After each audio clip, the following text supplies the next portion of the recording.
What are you invested in? And my mother came from England. And she's probably African.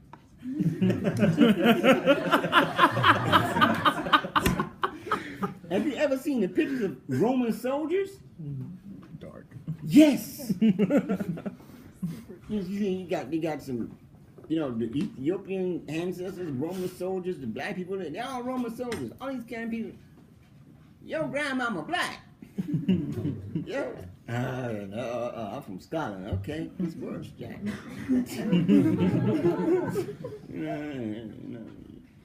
What's invested in this? I'm from Africa. I'm a pure African. Right. And exactly which Arab family are you from again? Okay, what part of Africa are you from? West Africa? Are you Amharic, Oromo, Tigrayan? That's East Africa. Whole other world. How does this work? But anyway, so the point is that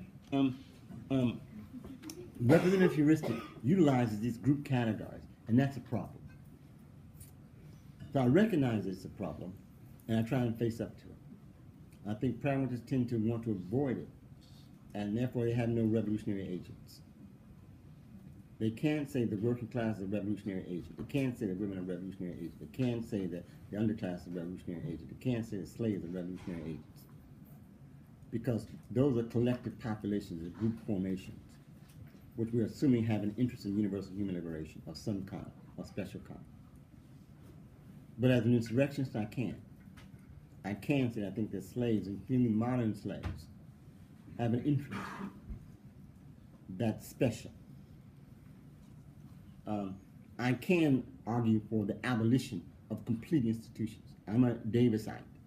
I believe in the philosophy of Angela Davis. I'm a follower of Angela Davis. I believe her philosophy is right. I believe her philosophy that says we should abolish prisons is right. And by abolish prisons, what she means is abolish the conditions that make prisons possible. Totally. Not some of them, not occasionally, not later, now. They should not exist anywhere on the planet. Prisons are completely useless. The institution should be destroyed. Totally. The usual caveat is, what are you going to do with those mad people like, recidivist criminals and, people kill 99 people, they want to just enslave children. What are you going to do with those people? There are thousands of ways to confine such persons. That's possible. You can find them in lots of different ways. But 99% of people in prison are not like that at all. Why do you need prisons? Most of human history has not had prisons. When did these prisons come into existence? And why do you have to have them? Not only private prisons, but government-owned prisons. What kind of population do you have where you have this? Rather than punitive justice, I favor restorative justice. Punitive justice says that you commit a crime, we need to punish you. Restorative justice says you need a crime, we need to rehabilitate you so you don't do it again. We need to find some ways to put you to work or find some ways to encourage you to find a different alternative. Get you out of a situation where doing harm seems to be your only way out, beneficial. It's not a perfect system. I do not have a neat answer. I do not know how to fix it. But I do believe that we can abolish prisons, all of them, everywhere, forever. I do not believe that you have to have a human society where you have prisons. So I can be an abolitionist. I do not have to be a pragmatist because I do not know the consequences of these acts. I have no basis of verification. I do not do collaboration. I cannot give you a good prediction. It's not possible. There's no empirical evidence that this is even possible, even likely. I don't have any previous examples to say society had a prison and then it destroyed it. So I can't use instrumental reason, I can't use consequential reason, I can't use verification, I can't use evidence. But I can use an argument that says it's possible for this to be the case, and I don't believe we have to have it. And I can use an argument that says I think people who are least well off are agents of human liberation. It's in their interest, even if they don't know it. And it's a good interest to have. So that's use of representative heuristics in a way I think is valuable, given the risk of it being systematically confusing. If I say, for example, women have an interest, that's systematically confusing. There are all kinds of women, all kinds of places. Some of them thieves, murderers, 20% of the sex industry and slavery is men, boys. Some of the most effective people who engage in forcing young men and women to be slaves are women. This doesn't happen accidentally. Sex slave trade is a vicious trade all over the world. And all kinds of people are participating in it. There isn't anybody that's innocent in this. There's no innocent population in this. There's no purity here. There's no perfection. There's complication. Sometimes they're black, sometimes they're white, sometimes they're none of those. Sometimes they've been victimized, sometimes they're just victimizers. But I do believe that on balance I can talk about the interests of the least well off. I can talk about the interests of those who've been victimized. And that's representative heuristics, and I know that it's sometimes misleading. I just have to try and do the best I can to avoid its internal conflicts. That's not pragmatist. It's classical pragmatism. Because classical pragmatists can't promote an agent of liberation like that. So I'm an insurrectionist in that regard. Insurrection has very little to do with violence. Martin Luther King was an insurrectionist. He's a pacifist, a moral pacifist. You can be interested for lots of ways. It's got very little to do with violence. A third feature of the argument, at least that I'm going to talk about, has to do with virtue. Part of what we mean by a virtue is that it's a good which is an intrinsic value in and of itself. Sometimes we don't know what in and of itself means.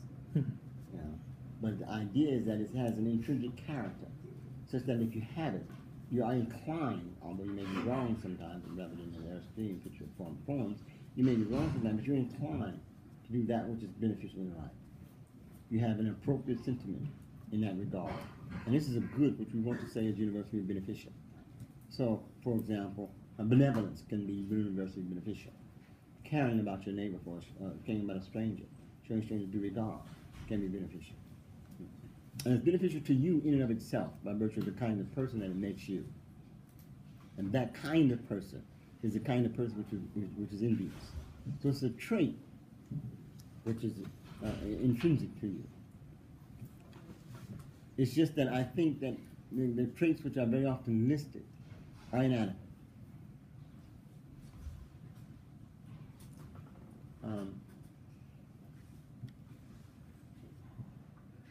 So I include traits that sometimes are not considered as genteel, like tenacity. The problem with it is it can also be horrible. One student in Shanghai asked a fascinating question about the Cultural Revolution. Professor, if you're rejecting the conception of tolerance here and promoting the possibility of the least well-off in the nations, what about ruthlessness? The kind of ruthlessness that you saw in the Cultural Revolution, where you're not only going to kill the musicians who you think are playing bourgeois music, but you're going to kill the musician makers, the instrument makers. You're going to embarrass them. You're going to shame them. You're going to degrade them. And you're going to kill them. Does that leave the door open for a warrant of ruthlessness? And my argument was that I hope not. But I recognize it's a danger. The same way that the danger of promoting the virtue of piety can also be, if Nietzsche is right, and I think he's probably right, a way to create power for those who promote piety over those who don't. I'm pious, I'm a nun, and so now I'm empowered to tell you what to do. It's a way to gain power and control over you while denying that I'm powerful. You see me as pure, clean, chaste, unveiled, receiving of true knowledge, more likely to have wisdom, and you trust me. Now I have power over you by practicing this form of piety. So it can be any of these virtues, I think, misused and abused.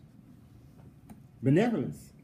One way in which you create exploitation of the colonized is by being benevolent. One way in which you create misery within a small community is by being benevolent. It's called a benefit cliff. You get, if you get food stamps or aid with your rent, to get a job means that you've got to be able to make more than you're going to get from social services. So you're inclined to stay on social services unless you have a job that's going to get you more than the benefits you're getting from social services. So that creates dependency, self-abnegation. You don't escape misery by this benevolence. You become a slave to it. Entrapped in parasitism, illegal drugs, selling DVDs on the side to try and escape this dependency of benevolence. So benevolence is not necessarily a good social good when it's creating dependency and misery. You're a single mother. You're getting social work benefits. And the only job option you have is going to pay you less. You're going to lose health insurance. Now your children are not going to be able to go to the hospital by working. So to see yourself as a gainful person means you lose. To get education means you lose. So it's some ways beneficial for you to participate in the underground economy, to sell illegal drugs. This is harmful. So what appears to be benevolence can also be a social harm. These virtues, I don't think, exist in the world of purity. But I have to use examples from the misery, from the miserable, the least well off, to make my case. I can't use Platonic examples. It doesn't work. That's what I mean by doing philosophy from another level, where my examples coming from. Okay, so that's my view of when I started. Insurrectionist ethics. It's an ethics that's encouraging consideration of a different view of what counts as right. It gives credence to those who are willing to promote, some very difficult choices in the face of an irrational world. It does not somehow promote, just random violence or something. That's not insurrection. Insurrection is not like that at all. Insurrection is about altering categories of thought, rethinking what counts as appropriate. If you think about Martin Luther King, you should look at Greg Moses' wonderful book of Martin Luther King Jr. Look at that first chapter. What is it to talk about alternative consciousness? What you're talking about is a way of viewing the world in which almost nobody views it. What is it to say that, I'm going to sacrifice in a way in which, even if I'm harmed, I'm going to continue to get? What kind of love is that? What is that? What is it to say that I'm going to give in a way in which I know that my opposition sees me as an unworthy, an inferior being? I'm going to do it even if King says, I won't win. What kind of morality do you have to do that? You can't be looking for benefits on this thing because you're not going to make no money off of this project. It's not going to happen. So you want to have a good job. People are losing their jobs. Why should they lose their jobs for that? When he thinks that you can have a good job, you can make a good living, and do the right thing. That's revolutionary. That's insurrection. It forces us to think about a new world with new categories of possibilities without relying upon the same categories. In that sense, Thoreau was right. We're talking about a transcendental move here. Something in the world where we don't have, for example, prisons at all. No. Thank you very much.